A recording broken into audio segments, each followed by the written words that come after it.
Olá, sejam muito bem-vindos a mais um podcast Descompressão Corporativa. Hoje nós vamos abordar um tema que alguns de vocês talvez tenham, outros não, que é a questão da dificuldade do sono. Mas não só do sono, né? Porque o sono está ligado a várias coisas do nosso dia a dia, da nossa saúde mental, enfim. Então a gente está aqui hoje com Caio Bonadil, que é médico psiquiatra. Ele também é especialista na medicina do sono, não é? Isso mesmo. E muito mais que você vai contar pra gente hoje aqui. Obrigado pelo convite. Uma honra. Eu que agradeço. Obrigado. Então, como eu fiz a abertura aqui, né? Bom, primeiro, desculpa aí minha voz, que hoje eu tô totalmente rouca, com dor de garganta. Mas eu vejo que algumas pessoas, até ao meu redor, né? Têm problema de sono. Sim. E tomam remédio, alguns para dormir, né? Uhum. Eu mesma tomo melatonina, que eu sei que você até comentou de melatonina, que eu não sei se é bom, se é mal, vou escutar de você, mas eu, por minha conta e risco, Sim. comecei a tomar melatonina. E é isso. Agora, meu ex-marido, por exemplo, ele tomava muito remédio para dormir. Tomava, acho que Frontal, e variou com Rivotril, Patis, um monte de coisa que eu via ele tomando. Então, eu não sei. Então, e tem muitas pessoas, pelo que eu vi até das tuas entrevistas, tem muitas pessoas que passam por isso. Tem. Né? Como é que é isso hoje? As principais causas são estresse, são dificuldades de lidar com as coisas do dia a dia e ficar ruminando de noite e não consegue dormir?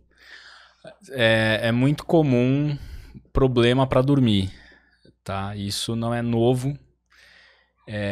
A questão é que a gente está começando a entender melhor os distúrbios do sono. A medicina do sono, ela é uma área do conhecimento que é relativamente nova se você for comparar com as outras áreas da saúde. Para você ter uma ideia, a gente tem mais ou menos 80 distúrbios do sono catalogados na classificação internacional de distúrbios do sono, a terceira edição. Não tinha ideia que era tanto. Então eu acho que essa informação é importante, Adriana, por quê? Porque a gente, a gente, quando eu falo, incluindo médicos, tá? Nós tendemos a colocar todos os problemas de sono no saco da insônia. Nem tudo é insônia. Insônia é um transtorno de sono bastante comum. A gente tem um dado da Associação Brasileira do Sono e ela estimou que no Brasil existem 70 milhões de pessoas com insônia. Meu Deus!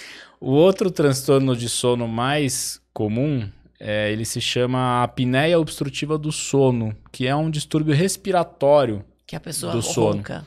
A pessoa ronca, tem limitações de fluxo de ar na via aérea superior, que é a nossa garganta, e isso acaba fragmentando o sono, aumenta o risco da pessoa ter um infarto ou um derrame. E para você ter uma ideia, a apneia acomete 1/3 da população do Brasil. Deus. Então, nós estamos em 3 hoje aqui nessa sala, então provavelmente uma pessoa deve ter algum problema para dormir. Ou já teve, tá? Tomar remédio para dormir, seja ele qual for, não é se está certo ou se está errado. Hoje a gente vive num mundo em que a gente está meio enlouquecido, né? O que está certo, o que está errado, o que é verdade, o que é mentira. Mas o buraco é um pouco mais embaixo. Porque para eu analisar se a pessoa está fazendo um uso correto de alguma substância, eu preciso entender o que ela tem. Porque, como eu disse inicialmente, nem tudo é insônia. Então, a medicina do sono, ela estuda o funcionamento normal do sono, as funções do sono, para que o sono serve para o nosso corpo, e ela também estuda as disfunções deste funcionamento e como ele provoca doenças nas pessoas. Agora, como você falou, são 90?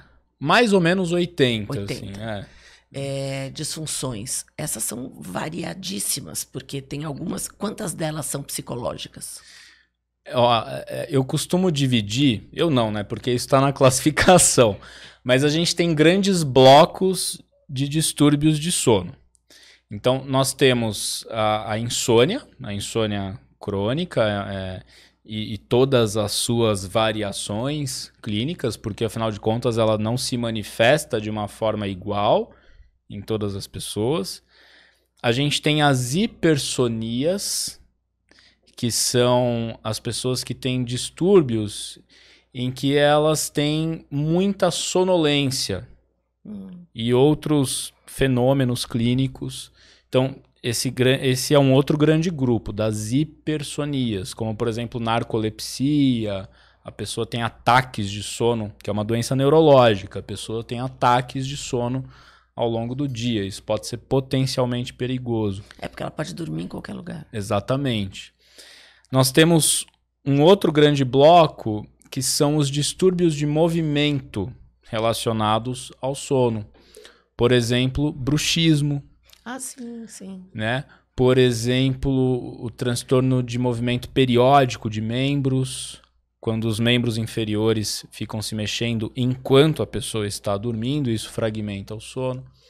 Aí nós temos os distúrbios respiratórios do sono, a apneia obstrutiva do sono é o principal. Temos os transtornos de ritmo, que são as doenças do relógio biológico. Já ouviu falar desse termo, relógio biológico? Relógio biológico, sim. Nosso grande sincronizador é aquele que avisa o que é dia, o que é noite.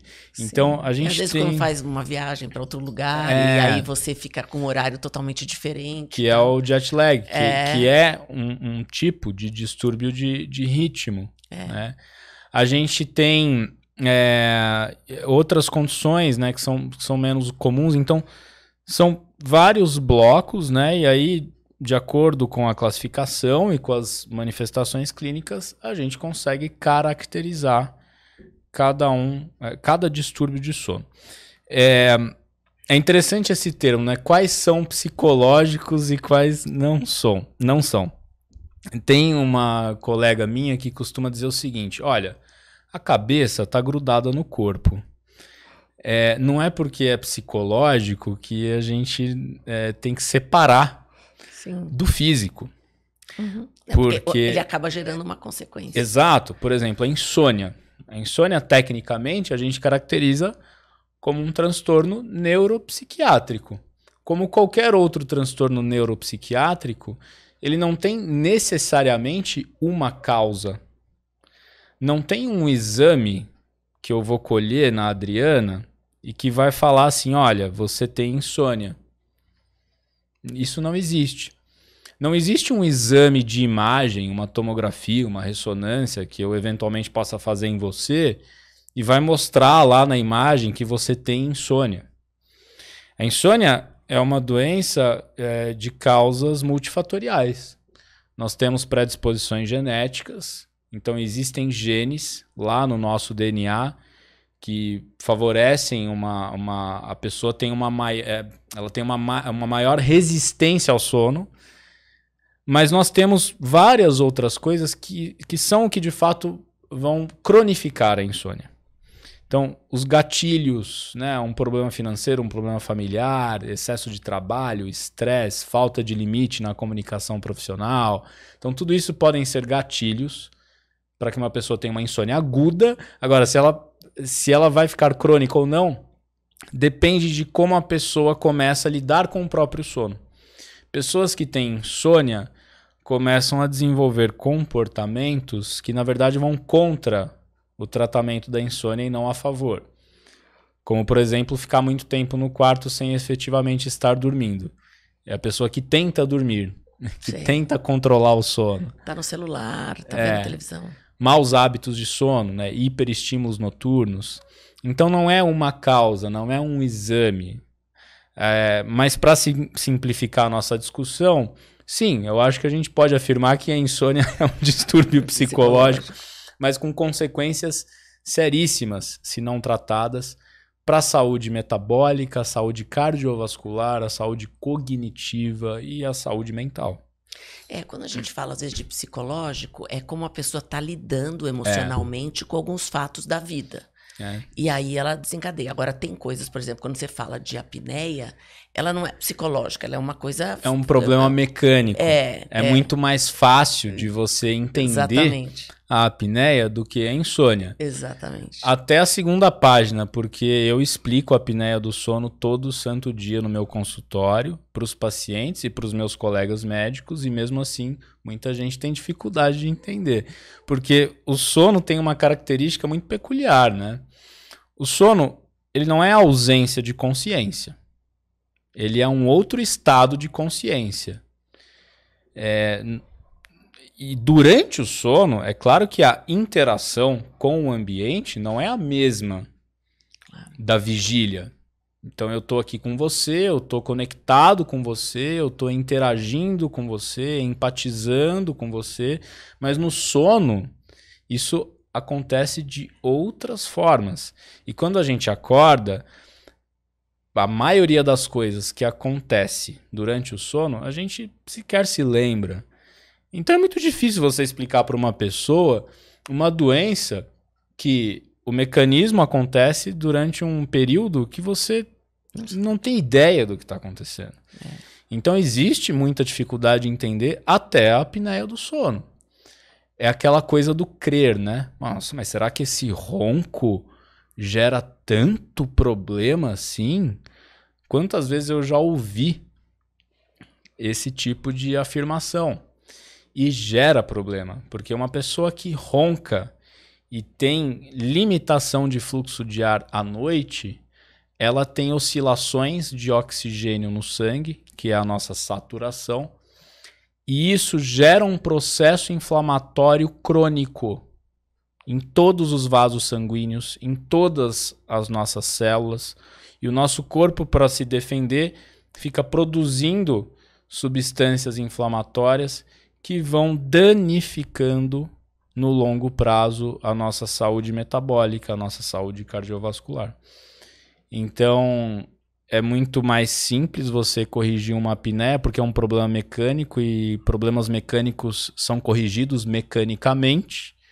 Agora, tratar insônia é uma pedra no sapato de muitos médicos, de muitos psicólogos e de qualquer outro profissional de saúde. É aquele assunto que ainda em 2023 é um tabu para muita gente. Eu até, todo mundo, como você falou, tem alguém perto que tem algum problema de dormir, mas agora você estava falando, eu estava me questionando aqui, será que meu pai tem questões do coração e tem apneia? Eu falei, será que as coisas estão interligadas? Provavelmente sim. Né? Sim, estão intimamente interligadas. A apneia está muito associada, por exemplo, à hipertensão arterial sistêmica, à pressão alta. Mais ou menos 50%, 60% dos pacientes hipertensos têm apneia. Mais ou menos 50%, 40% dos pacientes diabéticos têm apneia.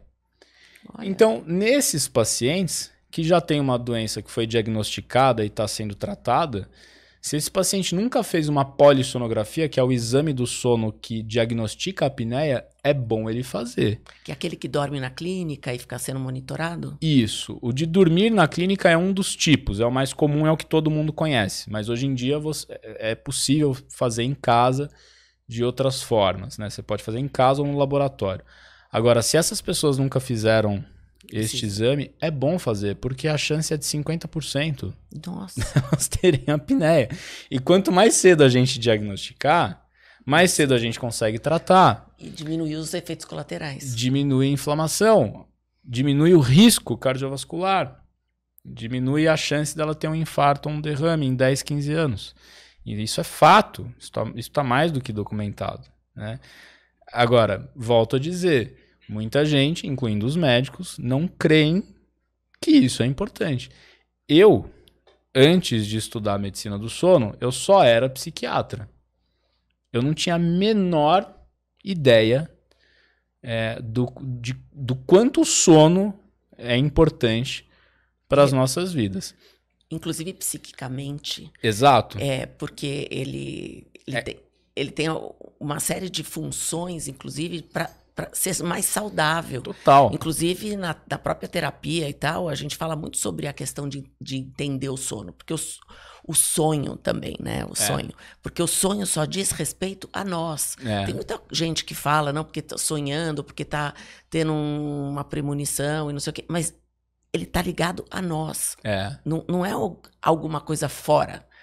É alguma coisa de dentro que tá sendo. É um comportamento inerente à espécie humana. Sem o sono, a gente não estaria aqui. Que a gente tem acesso, como você falou, a outros níveis de consciência. E que daí você acessa, integra tudo que você viveu no dia e tá pronto pro dia seguinte. Ou então tá processando todas as coisas que diz respeito àquele indivíduo. Então, por exemplo, ele tá precisando processar ou ter alguma solução.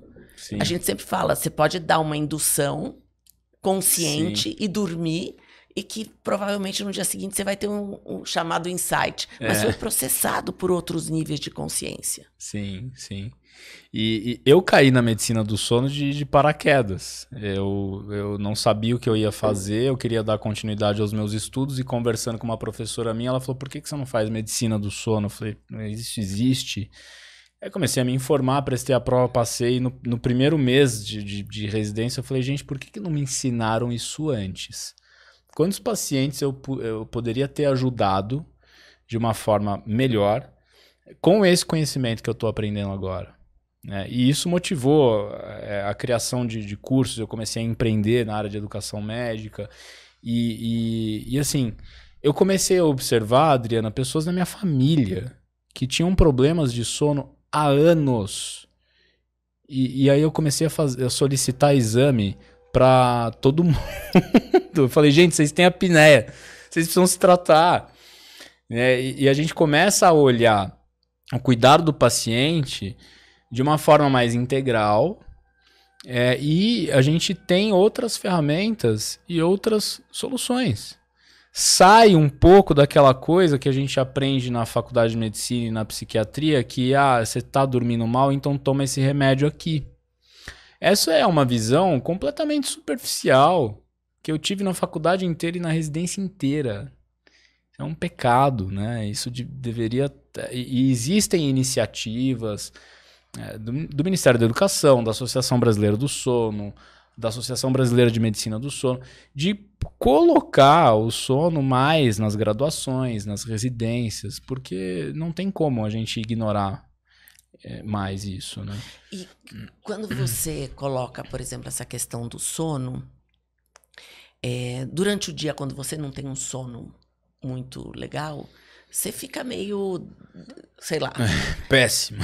Péssimo, pode ser. Isso depende muito. Por exemplo,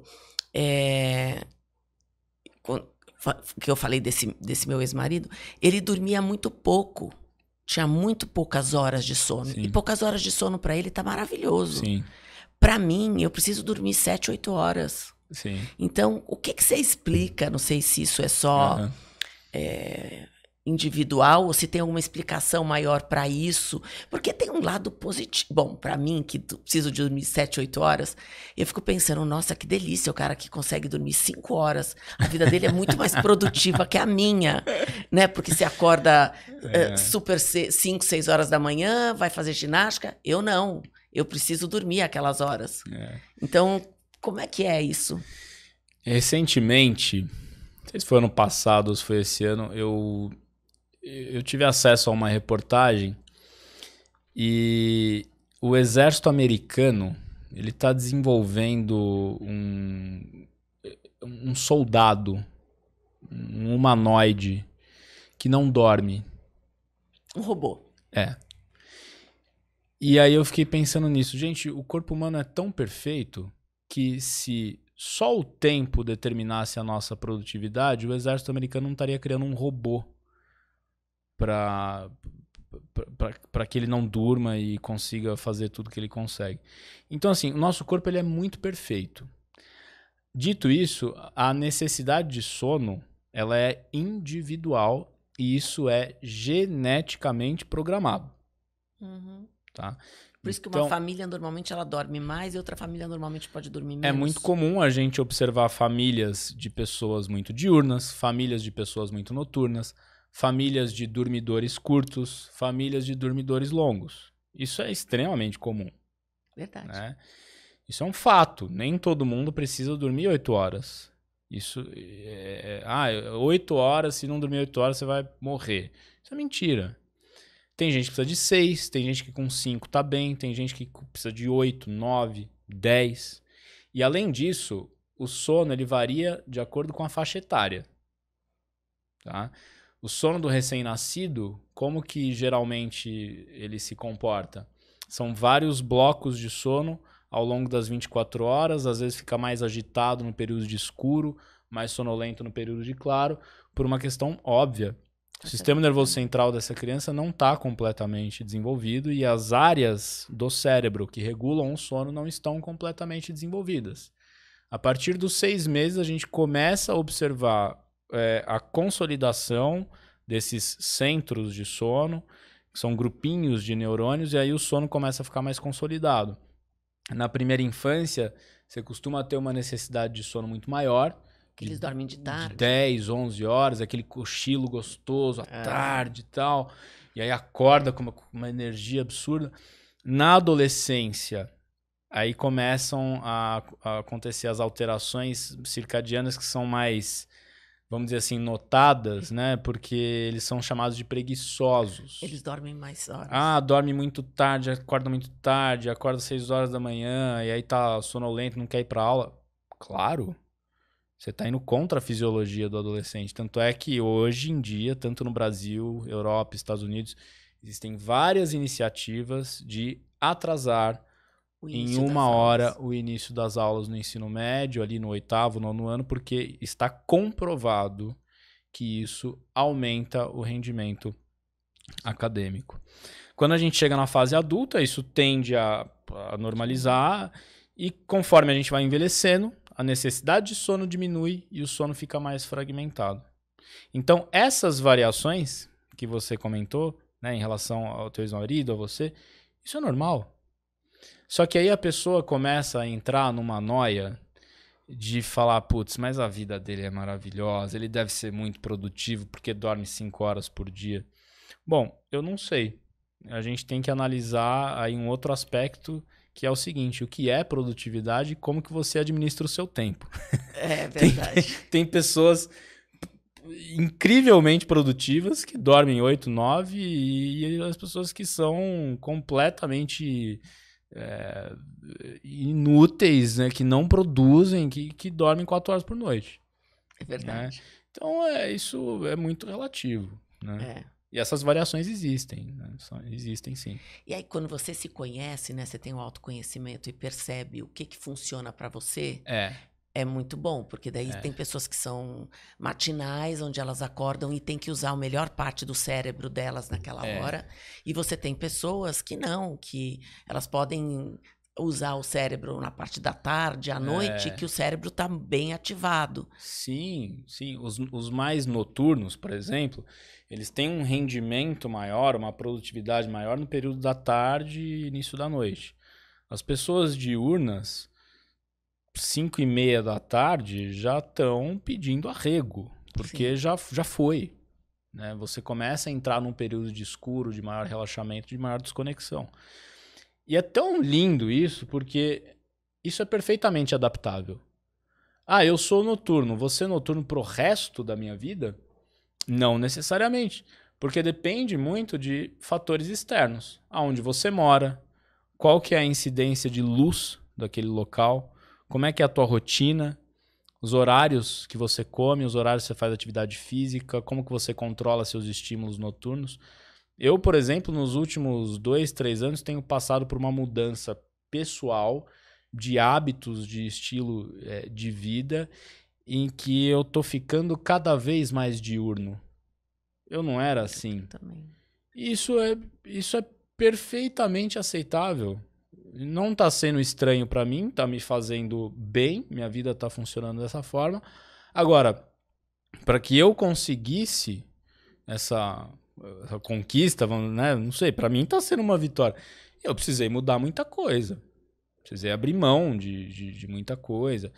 Hoje em dia as pessoas querem alinhar as expectativas com coisas que não necessariamente dizem respeito à verdadeira vontade delas. Eu atendo vários pacientes no meu consultório que treinam 2, 3 horas por dia, que trabalham absurdamente, que têm cargos altíssimos e são pessoas infelizes, ansiosas, com problemas para dormir, com testosterona baixa, com dificuldade para ganhar massa muscular. E a pessoa chega até mim e fala assim: Caio, eu não sei o que está acontecendo, porque eu faço tudo certinho, eu treino, eu como bem, eu trabalho, eu tenho um cargo bom, eu ganho bem, meu chefe gosta de mim, só que eu vivo cansado. Recentemente eu perguntei para uma paciente minha: você é atleta? Você compete? Ela falou: não. E por que você está treinando 4 horas por dia? Para quê? Então, as pessoas hoje vão assumindo compromissos com uma falsa ideia de que dessa forma elas vão virar super-heróis. Elas vão ser super produtivas. Eu abri uma caixinha no meu Instagram, ontem ou anteontem, não lembro. A pessoa me perguntou assim: Caio, é verdade que acordar cedo faz bem para a saúde mental? E aí eu respondi assim: bom, se você acorda cedo, se arruma muito rápido, se entope de café, toma 1 litro de suco de laranja com um misto quente em 5 minutos, passa o dia inteiro sentada, trabalha que nem uma louca, chega em casa exausta, você só acordou cedo. Você não construiu saúde mental. Então não é só sobre horário. Não é só sobre ser diurno ou ser noturno. Não é só sobre ser produtivo ou não. As pessoas estão se esquecendo hoje em dia qual que é o verdadeiro propósito das escolhas que elas estão fazendo. E é isso que eu vejo no meu consultório. A gente tem dentro da psiquiatria um grande manual diagnóstico, de estatístico, o DSM, que agora está na versão revisada, o ano passado foi lançado. É o 5 ou já tá? É o 5 revisado, né? 5 revisado. E assim, eu olho pro DSM e eu falo, gente, a gente precisa acrescentar umas doencinhas aqui. Porque as doenças estão mudando de nome, elas estão mudando de característica. Tem muita coisa fresca e nova acontecendo nos consultórios, neste momento aqui que a gente está conversando, que não tem nome. Que são distúrbios, disfunções, sei lá, você pode chamar do que for, né? Até é difícil definir o que é doença. É assim mesmo que vai criando, né? Você vai observando e... Então, assim, são coisas que, por exemplo, o overtraining, o overeating, as compulsões alimentares noturnas, os problemas psiquiátricos, psicológicos relacionados ao trabalho. Até eu acho que esse conceito, né, de burnout, isso aí precisa ser expandido, porque é uma coisa assim que... Está generalizado. Bom, é muito diferente para cada colaborador que você vai conversar. Então, as variações existem, as pessoas são diferentes, mas eu vejo uma necessidade quase que irracional de se encaixar em padrões que não necessariamente são seus. Quando você falou, por exemplo, dessa pessoa, eu acho que tem muito a ver com o público que a gente lida na Felipelli, que é alguém que tem um cargo executivo, que tem uma carreira que foi construída ao longo de anos, etc. Está numa situação estável, ou claro que todo mundo tem altos e baixos na vida, etc. Mas ainda tem as angústias. Sim. Né? Então, isso é bem o perfil dos nossos clientes mesmo. Que são a massa de liderança para cima das organizações. Sim. Perdão. Então, quando você vê isso, a gente da Felipelli, que tem mais lado da mais psicologia, não psiquiatria, a gente fala muito da questão do autoconhecimento, entender os mecanismos de inteligência emocional, de maturidade, as personalidades, etc. No seu caso, o que que você orienta? Eu não trabalho sozinho, tá? O psiquiatra, ele não trabalha sozinho, acho que nem deve, essa é a minha opinião. Então, a grande maioria dos meus pacientes estão em acompanhamento psicológico com outros colegas. Eu sempre discuto os casos em conjunto, então essas orientações elas não vêm necessariamente só de mim, tá? Mas num primeiro momento, eu costumo não orientar, mas eu costumo provocar. Uhum. A pessoa ela precisa ser mexida de alguma forma para que ela mesma faça as perguntas. Isso, aliás, isso é uma outra dificuldade enorme que eu tenho no meu consultório, porque as pessoas querem respostas. Elas querem respostas. Fórmulas. Elas querem fórmulas, elas querem respostas. Coisas rápidas que sejam Isso. eficientes, né? E Ninguém tem tá uma afim de demorar. e tem uma parte da medicina que está indo para esse caminho que eu acho um caminho infeliz, improdutivo e completamente errado, que é o caminho da fórmula pronta, do protocolo pronto para todo mundo, tá? Eu não acredito nessa medicina, tá? Quando você ouve o termo medicina de precisão, medicina personalizada, eu acredito muito na seguinte coisa: isso não é só genética, só exame, não, é você sentar, ouvir o que a pessoa tem para dizer e provocar para que ela faça as perguntas, para que ela ache as respostas. Porque senão ela não tem site. Eu não conheço a pessoa que está na minha frente. Uhum. Não é em uma hora que eu vou conhecer essa pessoa. Sim. Quem disse que o protocolo que eu vou dar para ela vai ser o melhor? Ah, Caio, mas baseado na experiência, nos estudos. Ok, parabéns. O ambiente do estudo científico é um.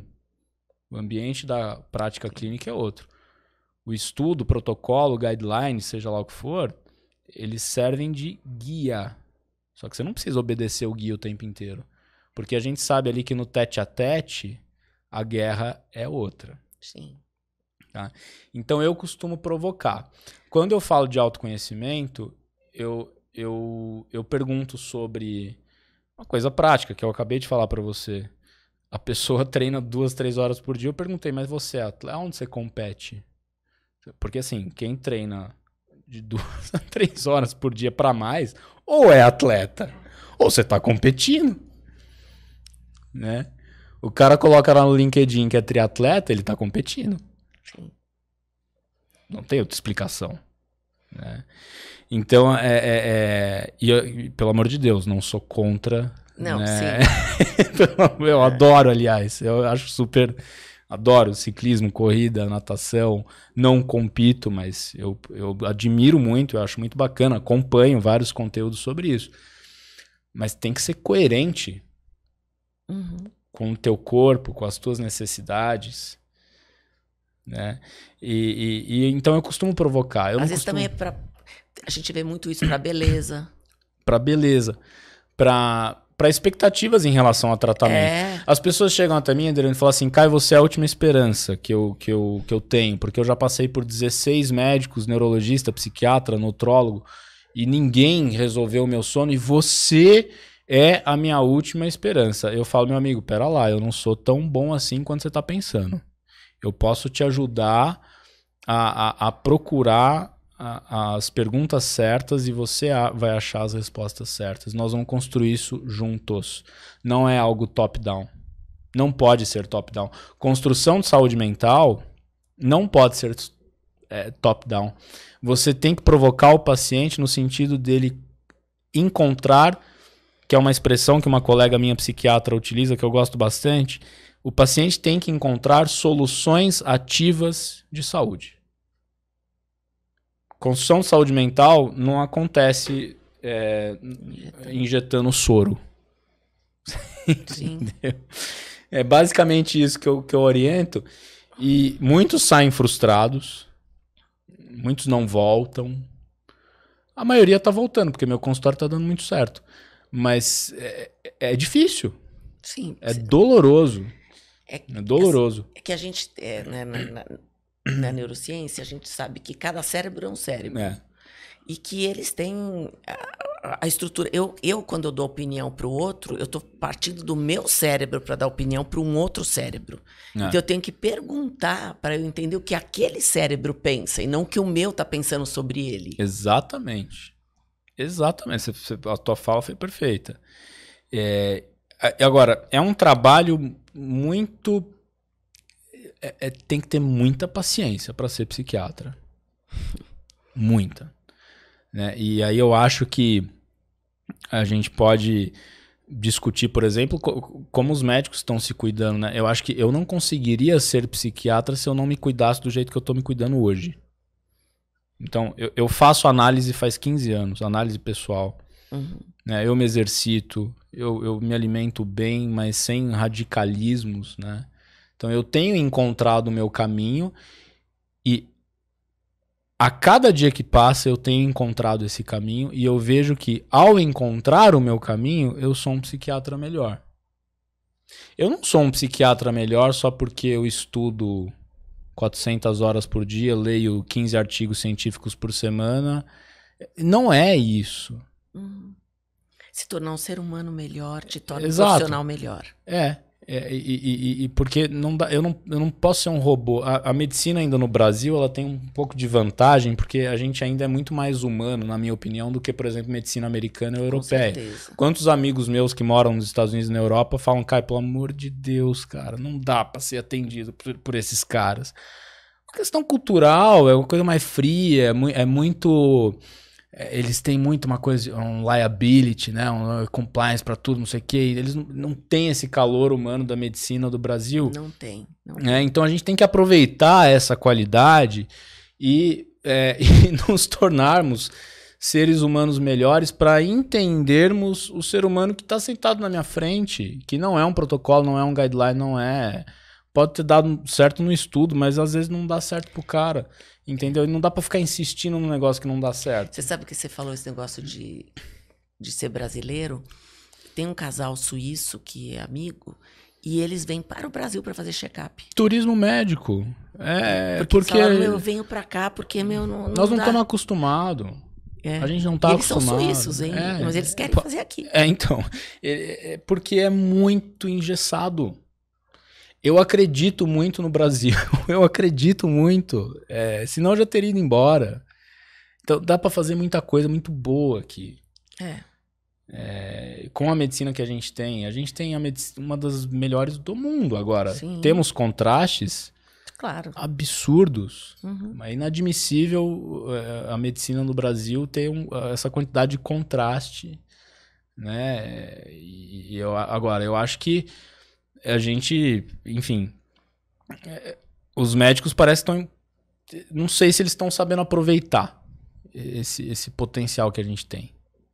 Quando você falou, aí eu vi até num post seu, falando que você acha que para as questões, às vezes, psiquiátricas ou alguma coisa, se eu entendi certo, você acha que melhor abordagem seria o TCC, a terapia cognitivo-comportamental. Tem alguma razão para esse? Na verdade, voltando um pouco para a insônia crônica, né? O tratamento de escolha, o padrão ouro, né, que a gente tanto fala para a insônia crônica, ainda é a terapia cognitivo-comportamental para a insônia. Isso está no consenso brasileiro de insônia, no consenso americano de tratamento de insônia e no consenso europeu de tratamento de insônia já há muitos anos. A TCC para insônia é um braço da terapia cognitivo-comportamental, foi criada lá pelo Aaron Beck na década de 70, aí tem vários braços, né? E tem a TCC para insônia que foi criada, pra você ter uma ideia, no final da década de 70, início da década de 80. Nossa. Eu não tô falando nenhuma novidade aqui. Não é nenhuma novidade. Só que isso é pouco divulgado. Porque, por exemplo, eu não sabia que tinha um TCC específico para insônia. Tem. Eu achei que era um TCC geral. Tem. O grande problema é que isso não é divulgado, isso não está na graduação, não está na maioria das residências, pós-graduações e especializações. A cultura A cultura nos moldou para dar remédio. Se não der certo, encaminha para terapia. Então, é o caminho inverso. Sim. Quando você vai para o Canadá, Europa, Estados Unidos... Em 2017, eu tive a oportunidade de estagiar no laboratório de medicina do sono da Universidade de Michigan, lá em Ann Arbor. Fiquei um mês lá. Aí eu falei, nossa, eu vou ver uns pacientes com insônia, muito diferente e tal. Aí cheguei para minha chefe, que era uma neurologista. Eu falei... Eu vi minha grade, né? Eles montaram uma grade para mim. Eu falei, mas cadê a carga horária de insônia? Eu não vou ter insônia? Sabe o que ela falou para mim? Ela falou, não... os pacientes com diagnóstico de insônia aqui na universidade, eles são da psicologia. Olha. Aí eu falei, eita, o que nós estamos fazendo de errado? Né? E eu não estou dizendo que o médico não deve participar do processo terapêutico de um paciente com insônia. Porque quando existe a necessidade de prescrição de medicamento, é claro que o médico vai assumir essa responsabilidade e esse acompanhamento. Mas faz todo sentido. Até no começo eu te fiz essa pergunta da psicologia, porque, como eu sou psicóloga, eu tenho esse viés também. Exato. Né? Porque a gente percebe que tem coisas de como a pessoa lida com aquela emoção que vai gerar um pensamento recorrente e que vai impedir ela de dormir. O que é mais aceito hoje em dia é entender a insônia segundo um modelo comportamental de disfunções cognitivas. E por isso a TCC, isso é dado de estudo científico. Que é a melhor abordagem. É a melhor abordagem, melhora a insônia em 70%, 80% dos casos que completam o protocolo da TCC. Como qualquer outro tratamento comportamental, você vai depender única e exclusivamente da motivação e da dedicação do paciente. Sim. Tá? E ele, diferente do remédio, a TCC não faz efeito no dia. Isso que eu ia falar para você, você ia comentar então, isso, eu ia falar. Porque tudo na psicologia leva tempo. Leva tempo. Né? Ela não é uma ciência onde você faz aplicações ou conversas, etc. E ela muda. Exato. Assim, e esse é o grande problema. E isso, às vezes, a gente também faz isso no coach, né? Então, sei lá, você tem um número de sessões, as pessoas querem, às vezes, que você resolva tudo. Não vai resolver, porque a mudança nossa não é assim que acontece. Então, entre uma questão psicológica, que você demora um processo para mudança de fato, e um remédio... como é que você vai comparar uma coisa com a outra? A pessoa hoje quer tudo instantâneo, então... E os hipnóticos, eles por uma característica farmacológica, eles fazem efeito na hora, tá? A TCC não. E uma coisa não exclui a outra. O tratamento combinado, que é medicamento e TCC, ele dá muito resultado. Agora, o hipnótico, ele tem que ser prescrito no curto prazo, porque a grande maioria deles tem um potencial de abuso e de dependência.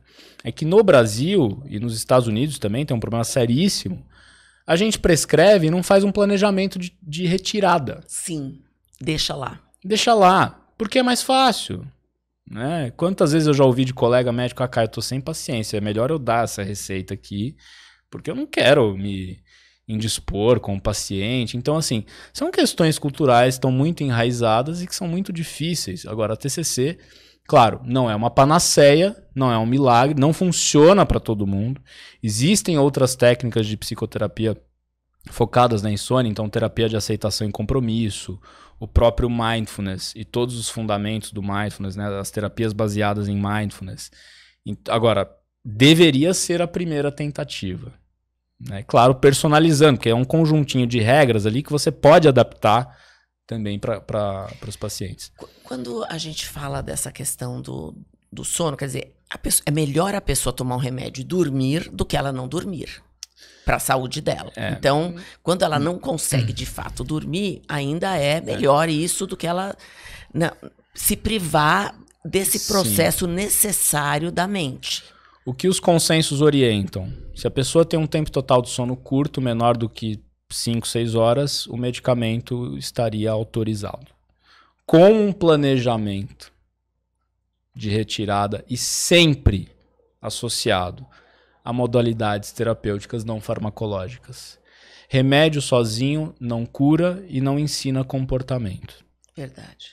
Tá? Isso vale para tudo na medicina. O Ozempic, que tá na moda. Se você só tomar Ozempic e não fizer todo o resto, você vai perder peso? Pouco provável, ou você vai perder 1, 2 quilos e depois vai recuperar tudo. Se você parar o Ozempic. Então, assim, não, canetinha perde, é muito bom, são drogas fantásticas. Só que você ela pode usar prolongado. Sim, né? só que se você não fizer todo o resto, você não vai ter o benefício que você espera, né? Então, assim, a TCC eu uso muito, né? Eu recomendo muito, mas não funciona para todo mundo, porque tem pacientes mais graves. Tem pacientes com transtornos psiquiátricos que vão precisar de remédio por mais tempo. Agora, você tem que ter um critério também. Qual remédio escolher? Tem alguns critérios, são vários.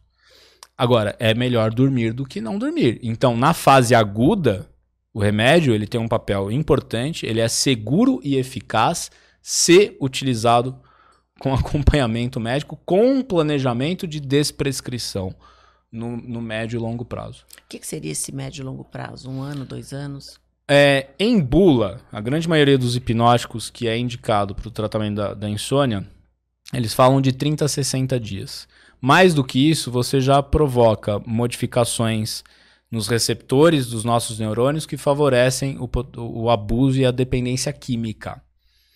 Bom, aí você tá olhando pra minha cara e fala assim, Caio, isso é uma piada, porque todas as pessoas que eu conheço que tomam remédio tomam há muitos anos. Verdade. Bom, foi o que eu pensei. Só que eu tenho que falar o que é recomendado, né?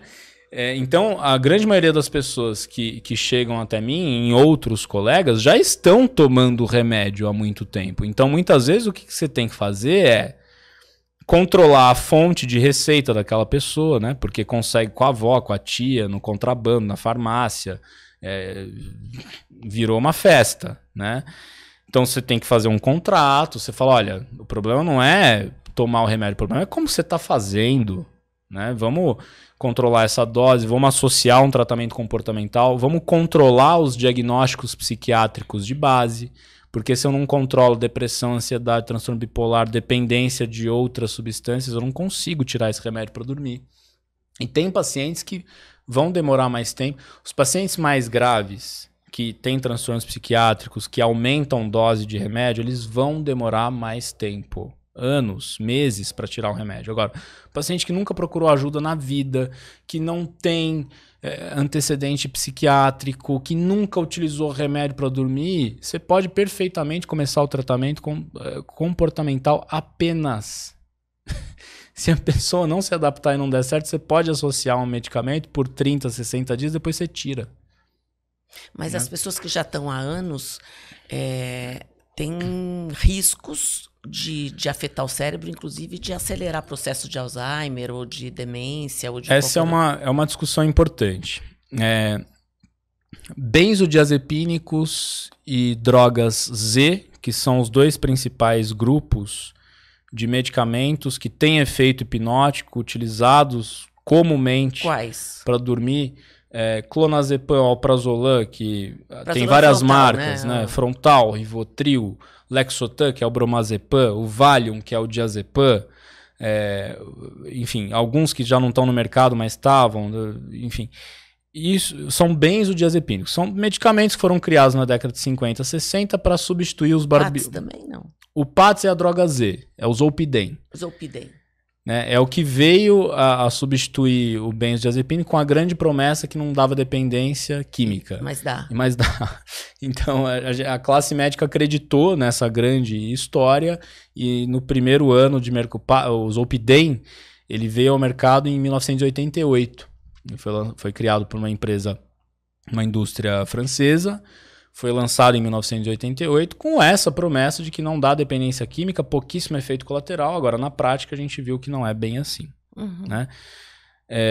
Não estou falando que não é para prescrever, é que as pessoas usam errado. Claro. Elas usam errado. Né? Como todas as uma outras. Epidemia, né, de medicamentos. Então, são esses dois grandes grupos. Até hoje, até agora, não existem evidências científicas que estabeleçam uma relação de causa e efeito entre uso do remédio e desenvolvimento de demência. Não tem uma...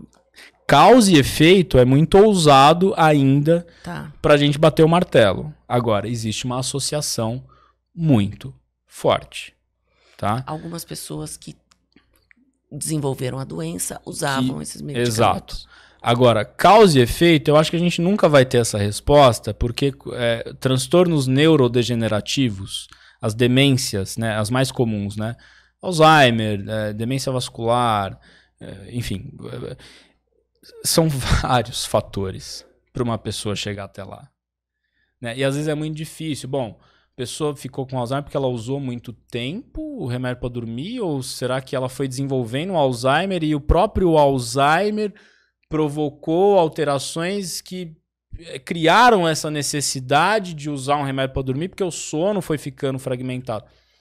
São vários fatores. Qual a ligação, por exemplo, genética de uma pessoa que teve os pais que tiveram Alzheimer ou demência e os filhos terem? Qual é a probabilidade disso? Eu não sei te dizer a probabilidade certa, mas tem uma influência genética, sim. Genética é uma das fatias dessa grande pizza aí para uma pessoa desenvolver uma doença neurodegenerativa, né? Quer dizer, mas ela pode impedir. Pode impedir. O principal fator de risco para o Alzheimer é a gente envelhecer. Sim, Tá. quanto mais velho. Mas é o principal, né? É a demência mais comum do mundo. Em 2050 ou 2030 a gente vai ter, acho que 200, 300 milhões de pessoas. Não lembro o número certo, mas é uma coisa... E nós precisamos se preparar. A gente precisa se preparar para atender essa população. Eu não sei se a gente está completamente preparado. Acho que não. Né? Agora, a chance... meu pai teve, minha mãe teve. A chance de eu ter é maior que a população geral? Mas genética não é atestado de doença. Com né? certeza.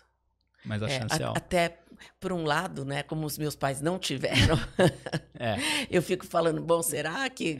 E hoje em dia... também não é certeza nenhuma, né? Não é certeza nenhuma. E hoje em dia, né, com todas as ferramentas diagnósticas que a gente tem, com todo o conhecimento que a gente tem, a gente consegue diagnosticar precocemente e talvez mudar a história natural dessas doenças neurodegenerativas. Você consegue atrasar, mas não evitar. Exatamente. Desacelerando a progressão, mas não curar. Né? Não eliminar que ela não vai acontecer. Você só atrasa os sintomas piores. E olha que interessante. Um dos fatores de risco é justamente o sono de má qualidade. Tá? Por quê? Durante o sono, numa fase específica do sono, que acontece só no sono, o cérebro limpa substâncias inflamatórias que estão associadas ao desenvolvimento do Alzheimer. Proteína tal, proteína beta-amiloide. Esses dois nomezinhos que estão na mídia aí, muitos de vocês já devem ter ouvido falar. É durante o sono que elas são...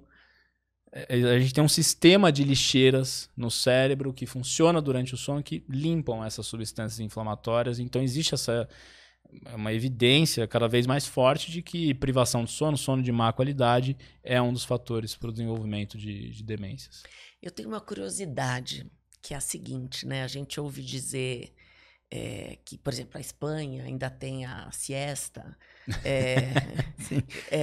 Aqui no interior, por exemplo, às vezes você tem algumas cidades que alguns comércios fecham porque as pessoas vão ter o intervalo lá e se descansar. É verdade que se você dormir um pouco à tarde, depois do almoço, ajuda? Tem um benefício, sim. Ajuda. Agora, é siesta, né? Não é roleta russa de sono. Né? Sabe, você dorme e acorda às 6 horas da tarde. Uma siesta de 20 a 30 minutos. Tem benefício, sim. É como se você estivesse dando um reset ali no meio do seu dia, né? Mas tem benefícios. E é interessante, né? Olha como as coisas são complexas. A Espanha ou a França, enfim, Espanha, França, Portugal, são os países que têm mais fumantes meu Deus, é verdade. No mundo. Impressionante. O país foi feito para fumar. Você vai em qualquer cafezinho de Paris, da Espanha, Barcelona, Madrid... Fumar. E a gente que não está acostumado mais com isso? Não, o Brasil é um dos que mais teve sucesso, né? Nós temos mais ex-fumantes no mundo. Agora você vai para a Espanha, aí você fala, Pô, mas como é que esses caras vivem até 90, 100 anos? Então, você tá percebendo que a coisa é muito mais complexa do que ela parece? Porque não é um fator só. No mundo científico, né, tem histórias muito anedóticas em relação a isso. Se eu não me engano, na década de 70, fizeram um estudo lá, café dá câncer. Eu já ouvi dizer isso. Então, café dá câncer. Eu falei, cara, nossa, o café dá câncer. Aí depois foram perceber que, bom, os participantes do estudo que tomavam café, eles também fumavam mais. Então, assim, as coisas são muito complexas. E hoje em dia, principalmente depois da pandemia de Covid-19, que ainda estamos enfrentando, é tudo... eu vi um estudo que falou que... Bom, qual é o estudo? Aonde ele foi publicado? Quem publicou? Qual foi a metodologia utilizada? Quais são os vieses? Porque senão nós vamos voltar para a década de 70 e ficar afirmando que café dá câncer. Tá? Então, a siesta traz benefício, então é por isso que o espanhol vive até 105 anos? Não é só isso. Tem outros fatores. Alimentação, atividade física, movimentação. As pessoas não têm carro, elas andam a pé. É muito difícil você ver pessoas com sobrepeso e obesidade no mesmo número que a gente vê no Brasil, na Espanha, na França e na Itália. Você não vê. Ou você vê muito pouco. É verdade. Então, tem muitas outras coisas envolvidas em longevidade, envelhecimento, muito mais do que a gente imagina. Agora, aqui precisa melhorar um pouco, né? Porque a gente tem medo de andar a pé. Brasil é o país mais sedentário do mundo. 50% a 60% da nossa população está acima do peso.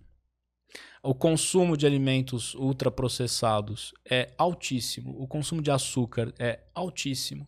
Mas essa coisa da segurança, eu acho que para mim tem um efeito também.